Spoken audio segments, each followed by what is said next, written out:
I walked into my brother's wedding in full dress uniform, and his bride Jessica looked me up and down and said, "Did someone forget to tell the help they're not supposed to wear costumes?" The entire reception fell silent. Then her father stepped forward, dropped to one knee, and said the three words that shattered everything: "General Carter, Mum." The plane touched down at Reagan National Airport on a gray October afternoon, and I felt the familiar weight of transition settling on my shoulders. 25 years. That's how long it had been since I'd worn my dress uniform to a family event. On American soil. 25 years of serving in places most people couldn't pronounce, leading soldiers who trusted me with their lives. Making decisions that affected thousands of people across multiple continents.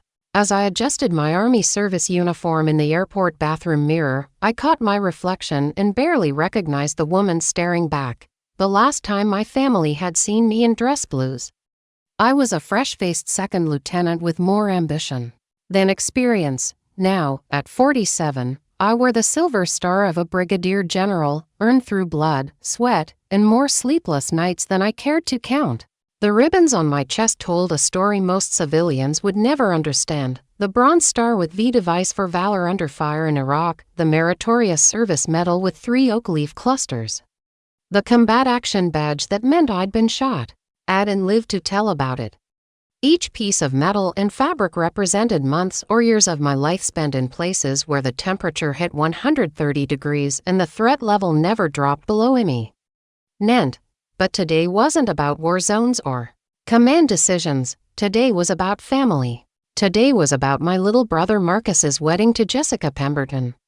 A woman I'd met exactly twice in video calls where she spent most of the time checking her manicure while Marcus gushed about our father's connections in the pharmaceutical industry. The Fairmont Hotel in downtown Washington, D.C. screamed old money from every marble surface and crystal chandelier as I stepped out of the taxi. My polished dress shoes clicking against the polished granite steps, I noticed the valet's eyes widened slightly at my uniform. Not with disrespect, with curiosity. In a city full of military personnel, a female brigadier general still turned heads. The lobby was buzzing with wedding guests. And I immediately felt the cultural divide. The men wore $1,000 suits with Italian leather shoes, while the women glided in designer gowns that probably cost more than most soldiers made in 6 months. Conversations flowed in that particular cadence of the Washington elite, measured, practiced, designed to signal status with every syllable. I had dressed carefully for this moment. My uniform was regulation perfect, every ribbon aligned, every button polished to mirror shine, my low-quarter shoes buffed to military standard. My hair was pulled back in the authorized style, not a strand out of place.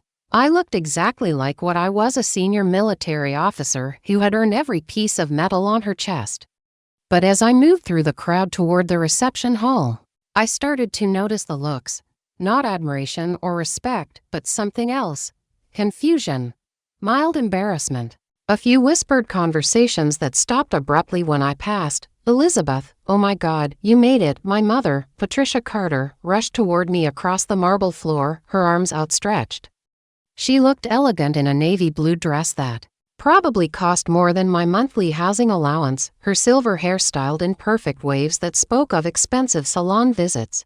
But as she reached me, I saw something flicker across her face, a momentary hesitation as she took in my uniform.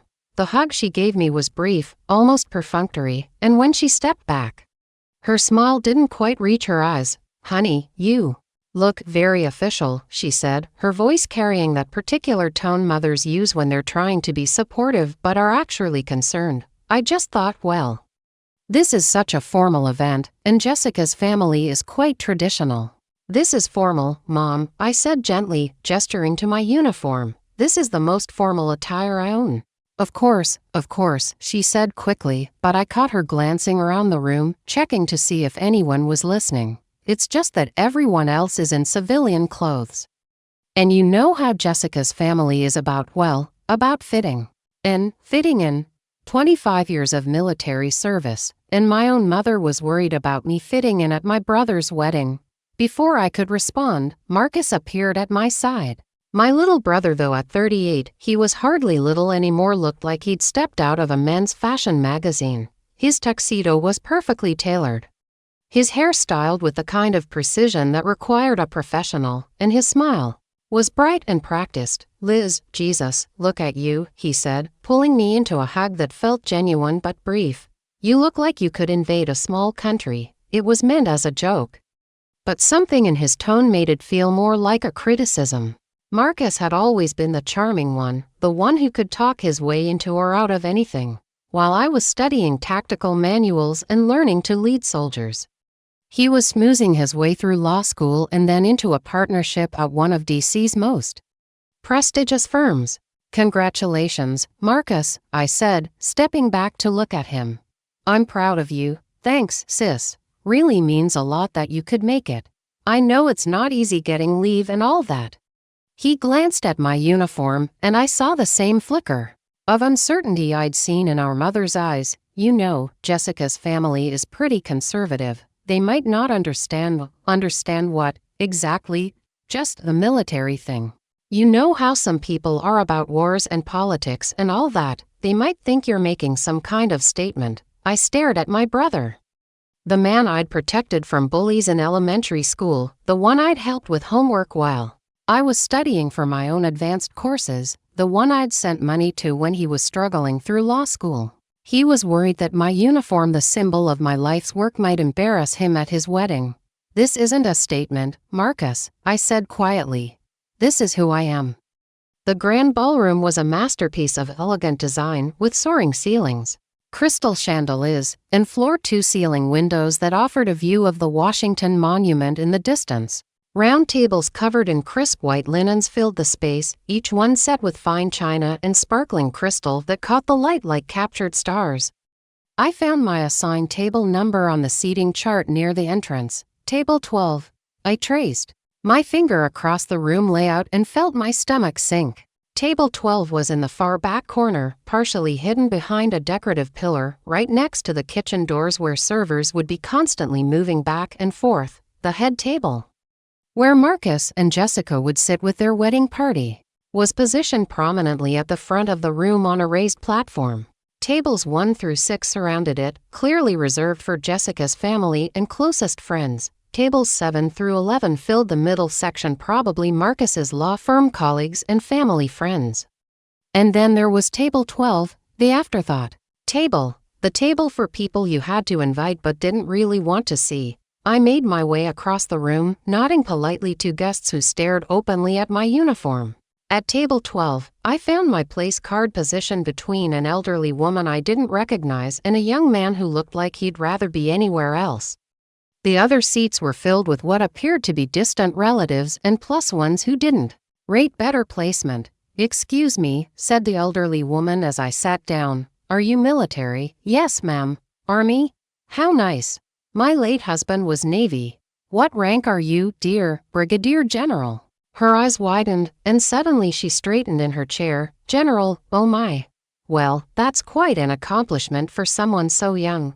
25 years of service," I said, adjusting my napkin. 25 years, she looked around the table with something approaching indignation.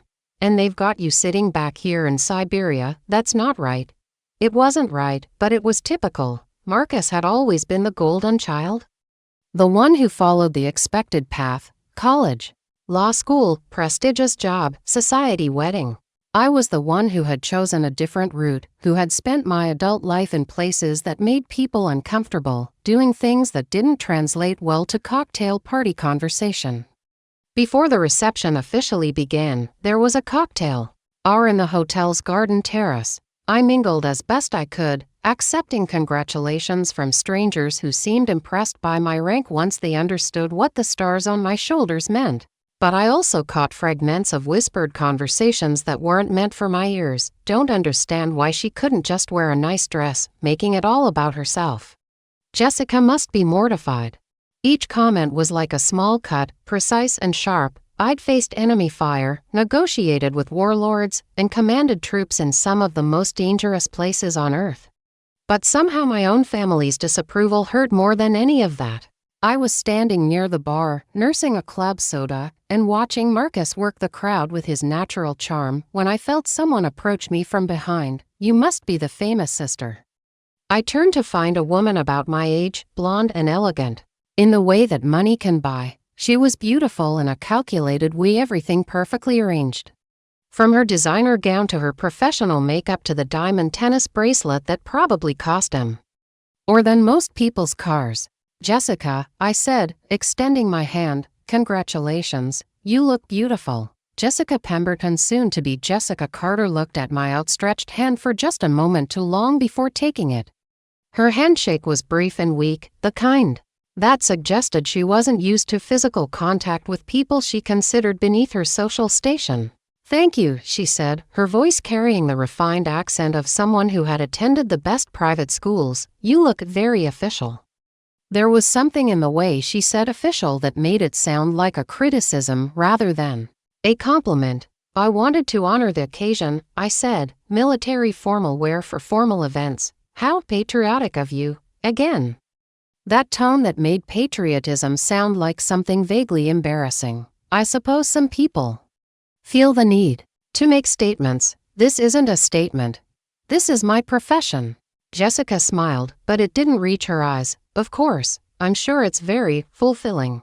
Marcus has told me so much about your adventures." Adventures? As if my deployments to Iraq and Afghanistan had been some kind of extended vacation, rather than years of my life spent in harm's way, leading soldiers who trusted me to bring them home alive. "I've been fortunate to serve," I said simply. "Yes, well, not everyone is cut out for traditional paths," Jessica said, sipping her champagne. "Some people need more excitement, more drama." The implication was clear. I was the family member who couldn't settle down, couldn't follow normal social expectations, couldn't be satisfied with the conventional life that Jessica represented.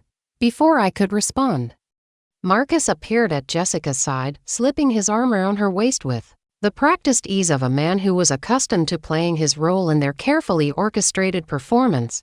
"There you are, babe," he said, kissing Jessica's cheek. "Having a good time, Liz?" "Wonderful," I said, though my voice carried more edge than I'd intended. "Great, great.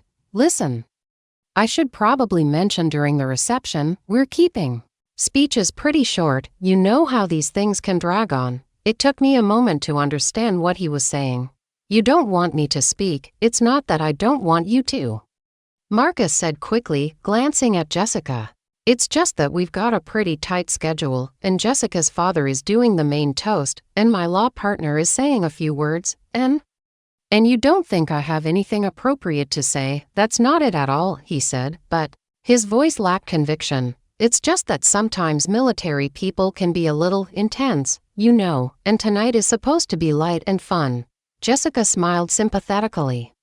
The kind of smile people give when they're being charitable to someone they pity. "I'm sure you have many interesting stories, Elizabeth. Perhaps we can chat privately sometime." The dismissal was polite but absolute.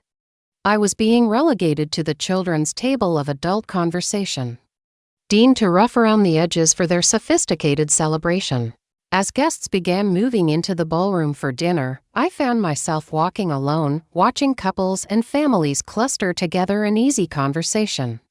I'd spent my career building camaraderie with soldiers, creating bonds forged in shared hardship and mutual trust. But here, among my own family, I felt like a stranger. The ballroom had been transformed while we were on the terrace. Candlelight flickered from elaborate centerpieces, soft music played from a string quartet positioned near the dance floor, and the whole room glowed with warm, golden light that made everything look like a scene from a fairy tale. I made my way to table 12, weaving between other guests who were finding their seats.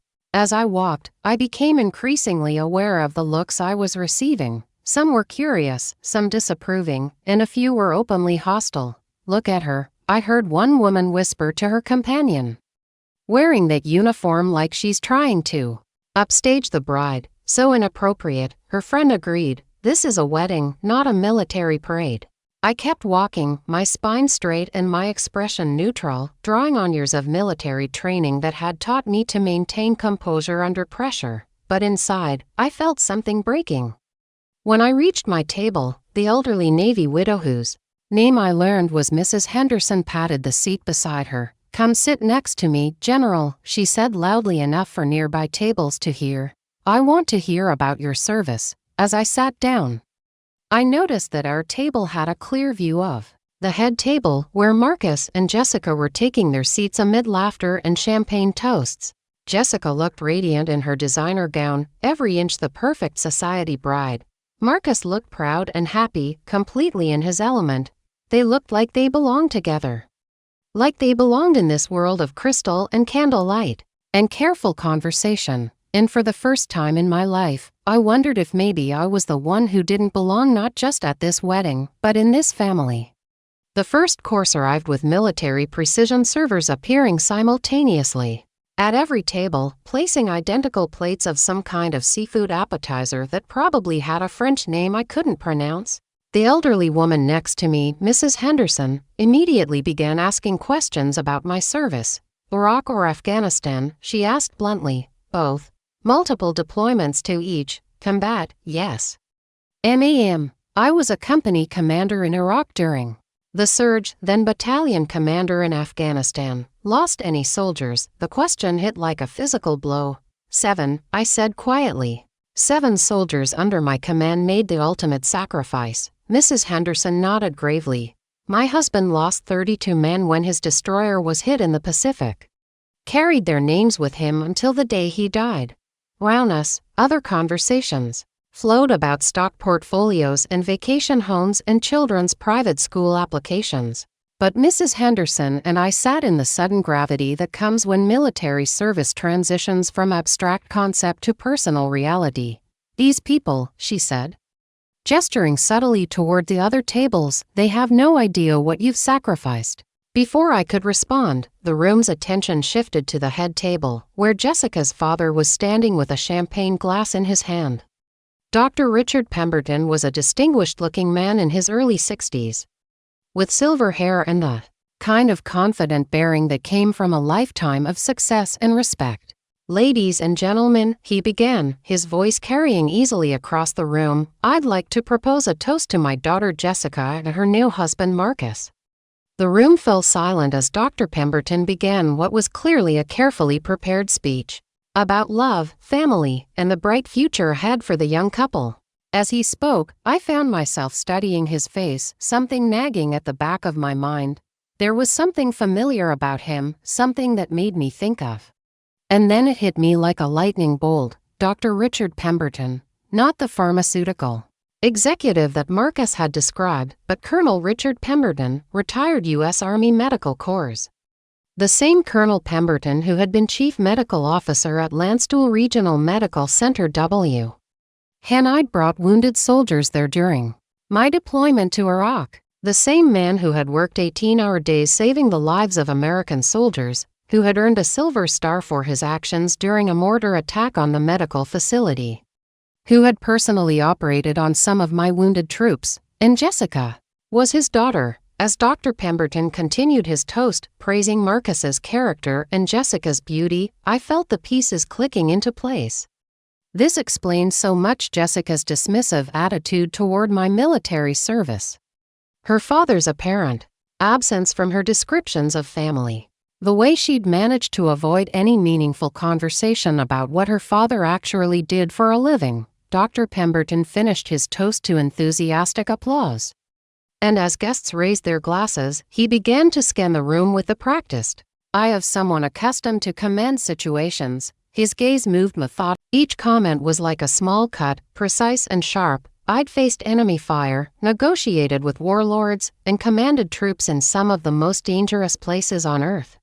But somehow my own family's disapproval hurt more than any of that. I was standing near the bar, nursing a club soda, and watching Marcus work the crowd with his natural charm when I felt someone approach me from behind. You must be the famous sister. I turned to find a woman about my age, blonde and elegant, in the way that money can buy. She was beautiful in a calculated way, everything perfectly arranged. From her designer gown to her professional makeup to the diamond tennis bracelet that probably cost him more than most people's cars.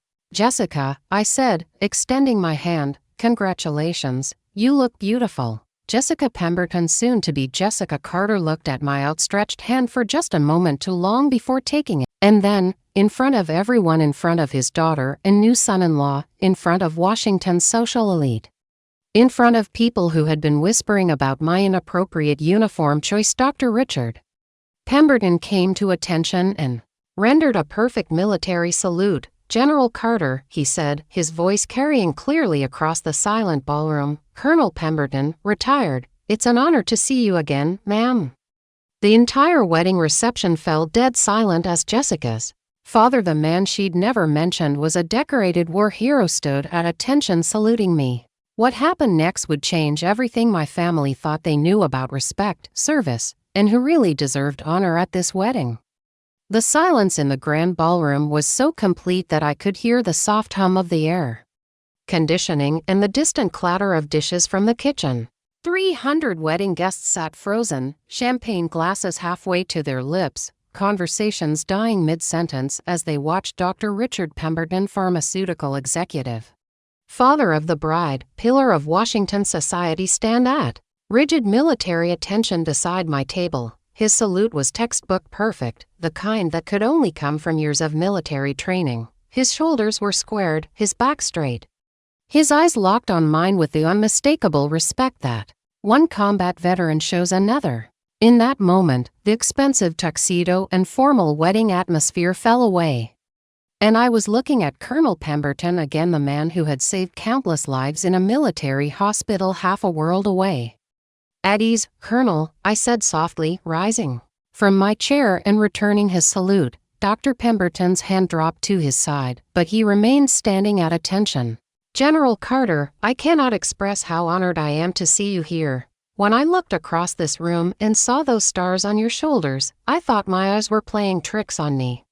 The whispered conversations that had been buzzing around the ballroom since I arrived were now completely silent. Every person in the room was straining to hear our exchange, trying to understand why the bride's father was treating the woman in the military uniform, the woman they had been dismissing and criticizing, all evening, with such obvious reverence.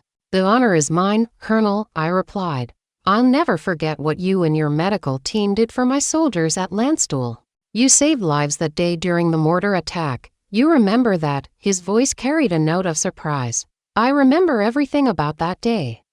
You operated for 16 straight hours on Sergeant Martinez while the base was under attack. You refused to leave your patient even when the sirens were going off." Dr. Pemberton's eyes grew bright with emotion. "Sergeant Martinez. How is he?" "He recovered fully, thanks to you. He's a master sergeant now, serving at Fort Bragg. Married, with 2 kids. He asks about the doctor who saved his life every time I see him." From the head table, I could see Jessica staring at us with an expression I couldn't quite read. Her perfect composure was cracking, replaced by something that looked like confusion mixed with growing alarm. Marcus sat beside her, his mouth slightly open as he tried to process what he was witnessing. Dr. Pemberton gestured toward the empty chair across from me. "General, may I sit? I'd love to hear about your career. The last time we spoke, you were a lieutenant colonel commanding a battalion. I heard through military channels that you made general, the youngest female brigadier general in recent history. If I'm not mistaken." "Please, have a seat," I said, and several guests at nearby tables actually stood up and moved closer, trying to get within earshot of our conversation. As Dr. Pemberton sat down, Mrs. Henderson, the Navy widow beside me, leaned forward with interest. "Doctor, did you serve with General Carter?" "Not directly," Dr. Pemberton replied, his voice carrying clearly in the still quiet ballroom. "But our paths crossed multiple times during the height of combat operations in Iraq. General Carter commanded the 3rd Battalion, 82nd Airborne Division, one of the most decorated units in recent military history. She led them through some of the most dangerous operations of the war." I felt heat rise in my cheeks. "Colonel, you're being too generous." "Generous? General, your battalion had the lowest casualty rate of any combat unit in theater while simultaneously having the highest mission success rate. That doesn't happen by accident. That happens because of exceptional leadership." The young man sitting on my other side, one of Marcus's law school friends, I believed was staring at me with wide eyes. You commanded soldiers in combat for 8 years across multiple deployments, Dr. Pemberton answered before I could respond. General Carter led her troops through urban warfare in Fallujah, counterinsurgency operations in Ramadi, and special operations missions that I can't discuss even now. Special operations, Mrs. Henderson asked. Dr. Pemberton looked at me for permission to continue. When I nodded slightly, he went on. The general was one of the first female officers to be approved for joint special operations missions with Delta Force and Navy SEALs. She led integrated teams on high-value target missions that significantly degraded enemy capabilities. I could see the ripple of shock moving through the nearby tables as guests processed this information. The woman they had been whispering about, the one whose uniform they found inappropriate and attention-seeking, had apparently been leading some of the most dangerous and important military operations of the 21st century. But how do you know all this? Asked one of the other guests at our table. Dr. Pemberton smiled. Because every time General Carter's unit took casualties, they came to my hospital, and every time, she came with them. She never sent her wounded soldiers alone. She personally accompanied every medical evacuation flight to ensure her troops received the best possible care. He turned to look directly at me. I remember one night in particular. Your unit had been hit by an IED during a night raid. You had 3 seriously wounded soldiers, including your operations officer who had lost both legs. You rode in a helicopter with them, covered in their blood, refusing medical attention for your own injuries until you were certain they were stable. That's what leaders do, I said quietly. No, General. That's what exceptional leaders do. Most officers would have stayed with their unit and sent the wounded on without them. You chose to personally ensure their care. Even though it meant leaving your soldiers in the middle of a combat zone, the ballroom was so quiet now that I could hear individual conversations from the kitchen. At the head table, Jessica was whispering urgently to Marcus, who kept glancing in our direction with an expression of growing confusion and what looked like embarrassment. Dr. Pemberton continued, his voice growing stronger as he warmed to his subject. But the mission that really demonstrated General Carter's character happened about 6 months later. Her unit was tasked with clearing a suspected insurgent stronghold in a residential area. Intelligence indicated the building was being used to manufacture IEDs and plan attacks on coalition forces. He paused to take a sip of water.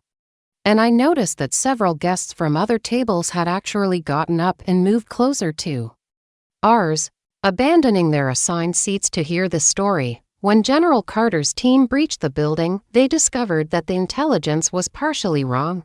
Yes, there were insurgents and weapons, but there were also civilians, 3 families, with children who were being held as human shields. Mrs. Henderson gasped softly. What did you do? Dr. Pemberton looked at me with unmistakable admiration. General Carter made a decision that saved those civilians' lives but put her own soldiers at tremendous risk. Instead of following standard protocol and calling for heavy support that would have leveled the building, she ordered her troops to conduct a room-by-room clearance operation to extract the civilians safely. That must have been incredibly dangerous, said the young lawyer. It was, Dr. Pemberton confirmed. Urban combat is the most dangerous type of warfare. And conducting precision operations while protecting non-combatants multiplies the risk exponentially. But General Carter's team successfully eliminated the insurgent threat while evacuating all 12 civilians without a single casualty. He leaned forward, his eyes bright with the memory. Those civilians included two pregnant, and then, in front of everyone, in front of his daughter and new son-in-law, in front of Washington's social elite, in front of people who had been whispering about my inappropriate uniform choice, Dr. Richard Pemberton came to attention and rendered a perfect military salute. General Carter, he said, his voice carrying clearly across the silent ballroom. Colonel Pemberton, retired. It's an honor to see you again, ma'am.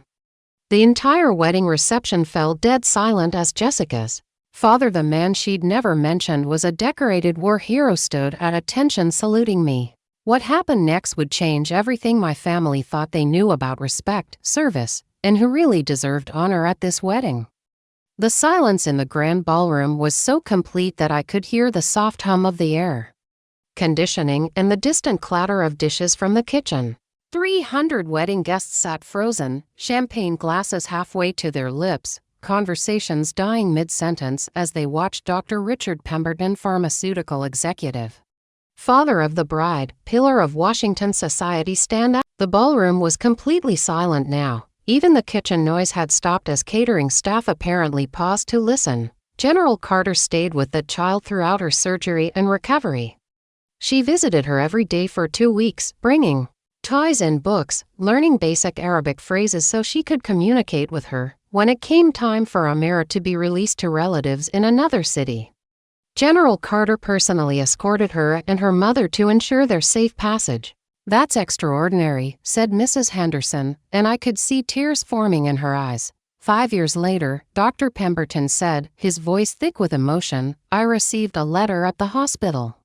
It was from Amira, who was then 15 years old and attending university in Jordan on a scholarship. She had learned English and wanted to thank the American female soldier who had saved her life and shown her such kindness."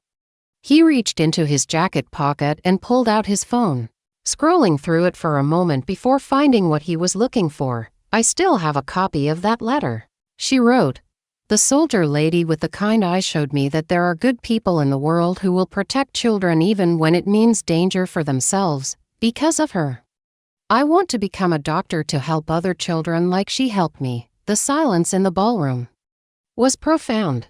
I could see women at nearby tables wiping their eyes, and several of the men were staring at me with expressions of newfound respect and what looked like shame.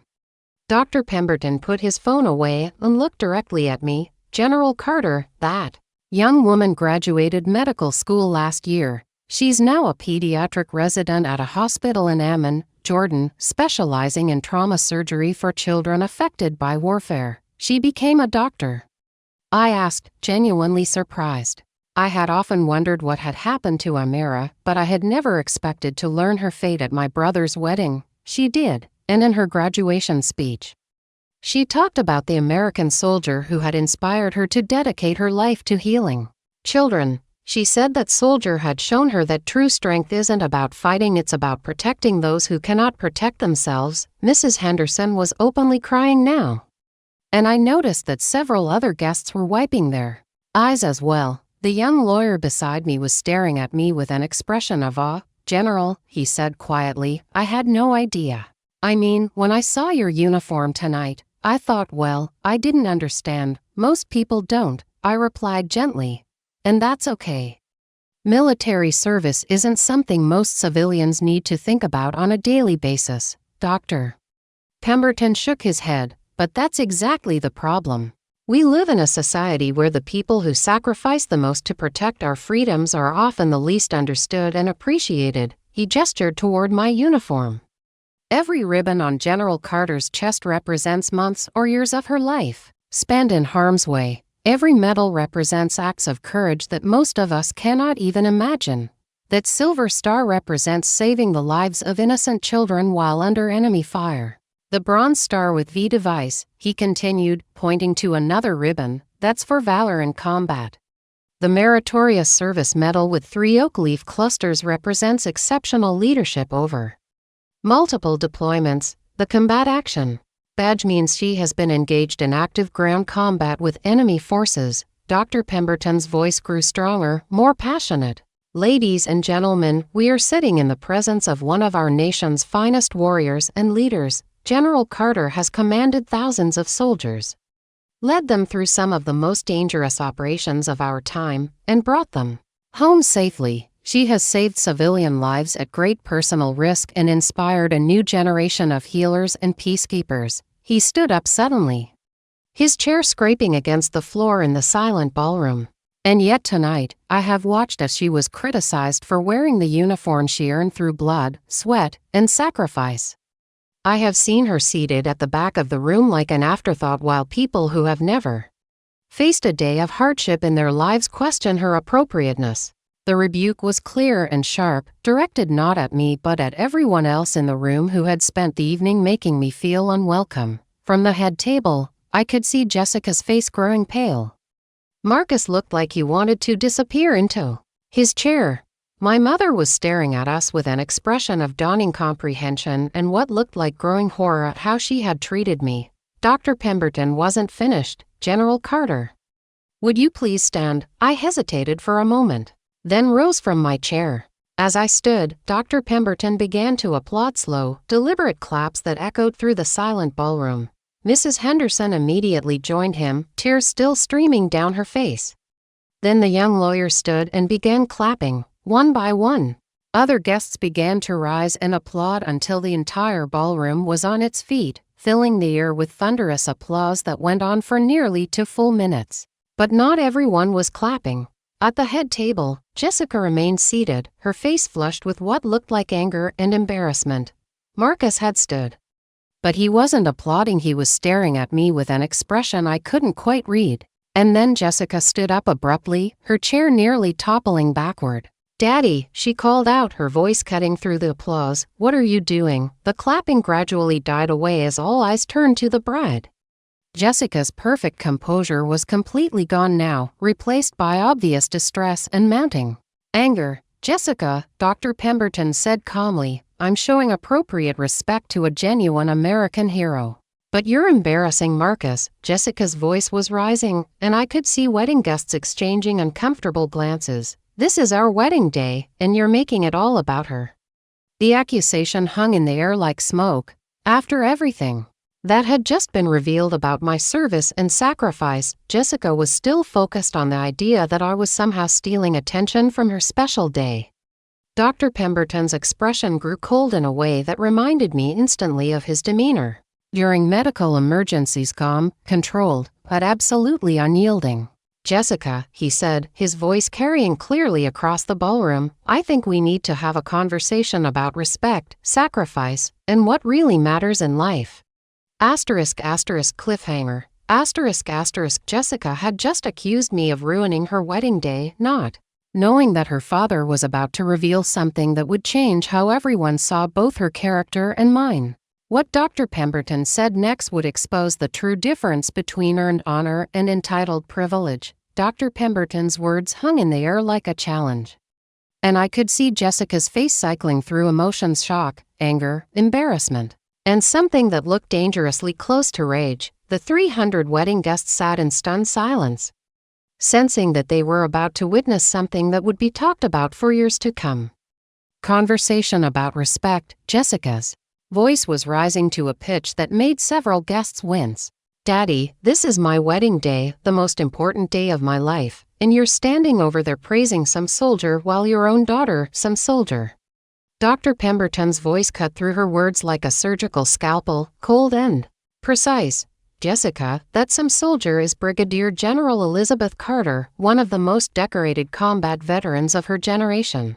She has risked her life countless times to protect the freedoms that allow you to have wedding receptions in luxury hotels without worrying about mortar attacks or suicide bombers." Jessica's face flushed crimson. "I don't care about her medals. This is supposed to be about me and Marcus, about our special day, and instead, you're over there making speeches about some stranger while ignoring your own family." The words hit the ballroom like a physical blow. I saw several guests actually recoil, and Mrs. Henderson beside me made a small sound of dismay. But what struck me most was the look of absolute shock on Dr. Pemberton's face, as if he was seeing his daughter clearly for the first time. "Some stranger," he repeated, his voice barely above a whisper but somehow carrying to every corner of the silent ballroom. "Jessica. General Carter saved the lives of soldiers under my medical care. She personally ensured that wounded Americans received the treatment they needed to come home to their families. She is a hero in every sense of the word. I don't care." Jessica shrieked, her carefully applied makeup beginning to streak as tears of frustration and rage rolled down her cheeks. "I don't care about her stupid war stories or her ribbons or any of it. Today is supposed to be about me. Everyone is supposed to be looking at me, talking about me, celebrating me, not some old soldier in a costume." The gasp that went through the ballroom was audible. Even Marcus, who had been sitting frozen throughout the exchange, flinched visibly at his new wife's words. Dr. Pemberton stood perfectly still for a long moment, his face cycling through what looked like grief, disappointment, and something approaching disgust. When he spoke again, his voice was quiet but carried the unmistakable authority of a man who had commanded respect in life and death situations. "Jessica, I am going to tell you something that I hoped I would never have to say to my own daughter." He paused, looking round the ballroom at the hundreds of people hanging on every word. "You are behaving like a spoiled, selfish child, and you are embarrassing yourself, your new husband, and everyone who thought they knew you." Jessica's mouth fell open in shock. "Daddy, I am not finished." Dr. Pemberton's voice carried the same tone I had heard him use in trauma bays when ordering medical personnel during emergencies: calm, controlled, but absolutely commanding. "For the past 5 years, ever since you became engaged to Marcus, you have systematically removed every trace of my military service from your life story. You have never once mentioned to your friends that your father served in combat zones. You have never acknowledged the sacrifices that military families make." He gestured toward me, still standing beside my chair at table 12. "When Marcus told me that his sister was a career Army officer, I was excited to meet her. I thought you would be proud to welcome another military family member into our circle. Instead, I discover that you have spent this entire evening treating her with contempt and disrespect." "But Daddy, I didn't know. You didn't know because you didn't want to know." Dr. Pemberton's voice was rising now, carrying clearly to every corner of the ballroom. "You didn't ask about her service because military service doesn't fit into your carefully constructed image of sophisticated society life. You relegated her to the back corner of this reception because you were embarrassed by her uniform." Jessica was crying openly now, her perfect wedding makeup completely ruined. "This isn't fair. You're ruining my wedding." "No, Jessica. I am not ruining your wedding. You are ruining your wedding with your appalling display of selfishness and disrespect."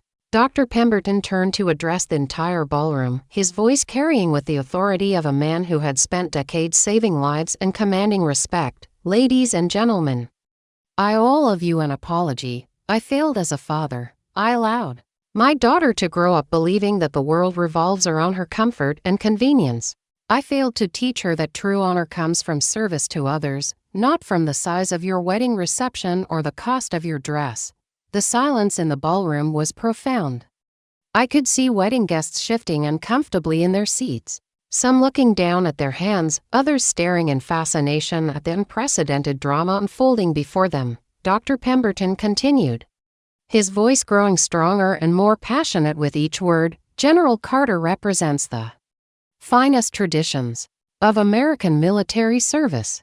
She has spent 25 years of her life in service to her country, leading soldiers in combat, saving lives, protecting innocent civilians, and inspiring others to serve with honor and distinction." He turned to look directly at Jessica, who was still standing at the head table, tears streaming down her face. "You, Jessica, have spent the same 25 years thinking about party planning, social status, and material possessions. And now, on what should be one of the most important days of your life, you have shown everyone in this room exactly what kind of person you really are." Marcus finally found his voice. Standing up and reaching for Jessica's arm, "Dr. Pemberton, please, I think everyone is getting a little emotional." Dr. Pemberton's gaze shifted to his new son-in-law, and I could see Marcus actually take a step backward. "Marcus, your sister has dedicated her life to protecting the freedoms that allow us to have this conversation. She has led troops in combat, saved lives under fire, and earned the respect of her peers through decades of selfless service, and you seated her in the back corner of your wedding reception like she was an embarrassment." Marcus's face went pale. I didn't realize." Jessica's mouth fell open in shock. "Daddy, I am not finished." Dr. Pemberton's voice carried the same tone I had heard him use in trauma bays when ordering medical personnel during emergencies: calm, controlled, but absolutely commanding. "For the past 5 years, ever since you became engaged to Marcus, you have systematically removed every trace of my military service from your life story. You have never once mentioned to your friends that your father served in combat zones. You have never acknowledged the sacrifices that military families make." He gestured toward me, still standing beside my chair at table 12. When Marcus told me that his sister was a career Army officer, I was excited to meet her. I thought you would be proud to welcome another military family member into our circle. Instead, I discover that you have spent this entire evening treating her with contempt and disrespect. But Daddy, I didn't know. You didn't know because you didn't want to know. Dr. Pemberton's voice was rising now, carrying clearly to every corner of the ballroom. You didn't ask about her service because military service doesn't fit into your carefully constructed image of sophisticated society life. You relegated her to the back corner of this reception because you were embarrassed by her uniform. Jessica was crying openly now, her perfect wedding makeup completely ruined. This isn't fair. You're ruining my wedding. No, Jessica. I am not ruining your wedding. You are ruining your wedding with your appalling display of selfishness and disrespect. Dr. Pemberton turned to address the entire ballroom, his voice carrying with the authority of a man who had spent decades saving lives and commanding respect. Ladies and gentlemen, I owe all of you an apology. I failed as a father. I allowed my daughter to grow up believing that the world revolves around her comfort and convenience. I failed to teach her that true honor comes from service to others, not from the size of your wedding reception or the cost of your dress. The silence in the ballroom was profound. I could see wedding guests shifting uncomfortably in their seats, some looking down at their hands, others staring in fascination at the unprecedented drama unfolding before them. Dr. Pemberton continued, his voice growing stronger and more passionate with each word. General Carter represents the finest traditions of American military service. She has spent 25 years of her life in service to her country, leading soldiers in combat, saving lives, protecting innocent civilians, and inspiring others to serve with honor and distinction. He turned to look directly at Jessica, who was still standing at the head table, tears streaming down her face. You, Jessica, have spent the same 25 years thinking about party planning, social status, and material possessions. And now, on what should be one of the most important days of your life, you have shown everyone in this room exactly what kind of person you really are. Marcus finally found his voice. Standing up and reaching for Jessica's arm, Dr. Pemberton. Please, I think everyone is getting a little emotional. Dr. Pemberton's gaze shifted to his new son-in-law, and I could see Marcus actually take a step backward. Marcus, your sister has dedicated her life to protecting the freedoms that allow us to have this conversation. She has led troops in combat, saved lives under fire, and earned the respect of her peers through decades of selfless service, and you seated her in the back corner of your wedding reception like she was an embarrassment. Marcus's face went pale. I didn't realize, I knew she was in the Army, but I didn't understand. You didn't understand because you didn't want to understand. Dr. Pemberton said with devastating accuracy, just like my daughter. You found it easier to dismiss military service as something that didn't fit into your sophisticated Washington social circle. He turned back to address the entire ballroom again. I want everyone here to understand something very clearly. The woman you have been ignoring and dismissing tonight has accomplished more in service to her fellow human beings than most of us will accomplish in our entire lifetimes.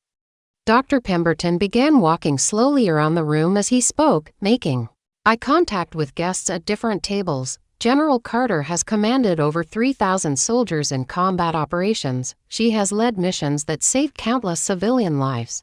She has been awarded the Silver Star for Valor, the Bronze Star for Heroic Achievement, and the Combat Action Badge for engaging enemy forces in direct ground combat. He paused at a table full of Marcus's law firm colleagues. How many of you have ever risked your life to save a stranger? How many of you have ever led others through life-threatening situations? How many of you have ever sacrificed your own comfort and safety for the greater good? The lawyers looked down at their plates, unable to meet his gaze. Dr. Pemberton continued his circuit of the room.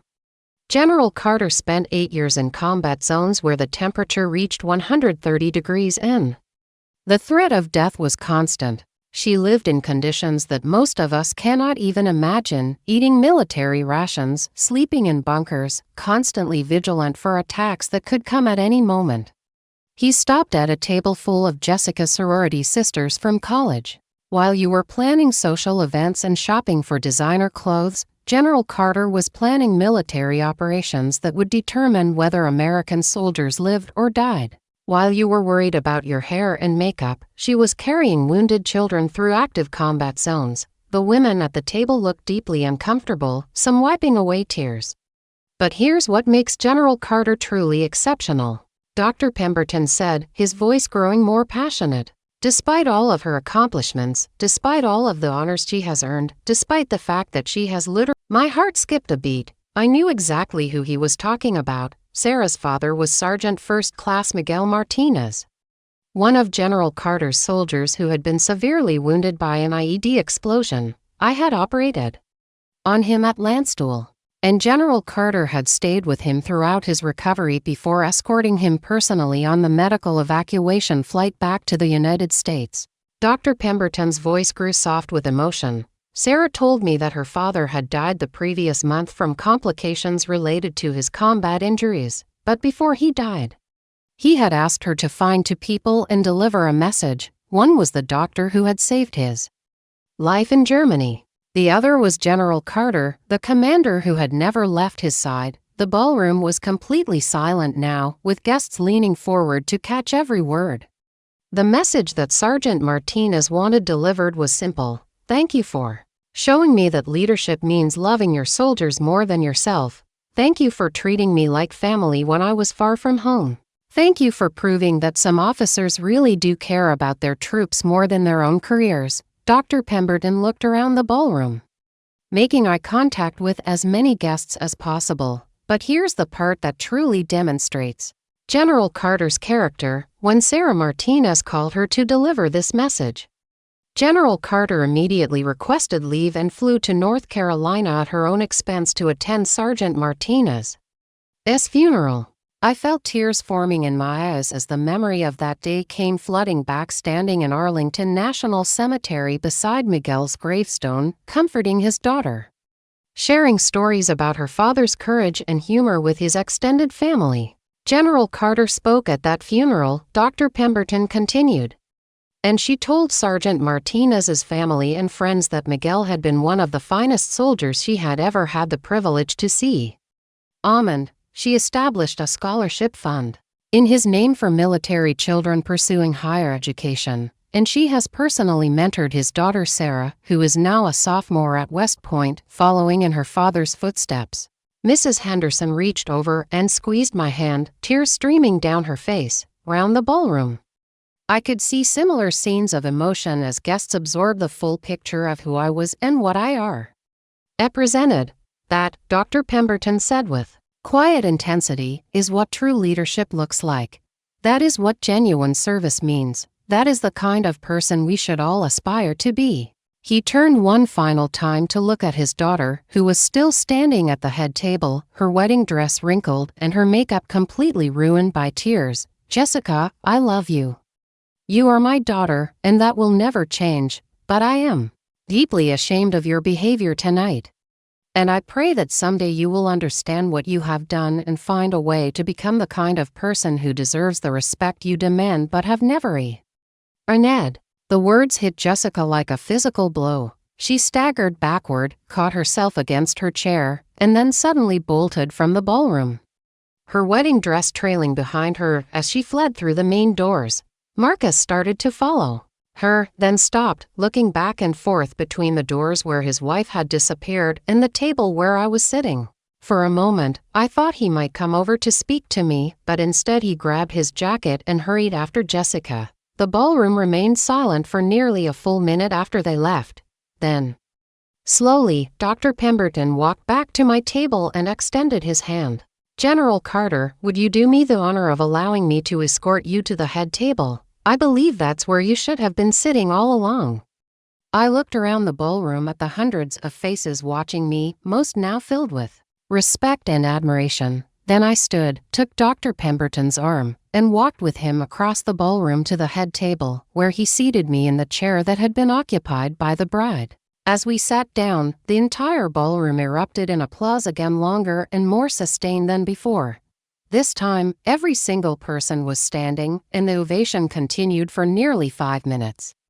When the applause finally died down, Dr. Pemberton stood and raised his champagne glass. "Ladies and gentlemen, I would like to propose a toast, not to the bride and groom, who have shown us tonight what selfishness and disrespect look like, but to General Elizabeth Carter, who has shown us what honor, service, and true character really mean." He turned to look at me with genuine warmth and respect. "General, thank you for your service to our country. Thank you for your sacrifice and leadership. Thank you for saving lives and protecting innocents. And thank you for showing us tonight what dignity and grace look like in the face of undeserved treatment."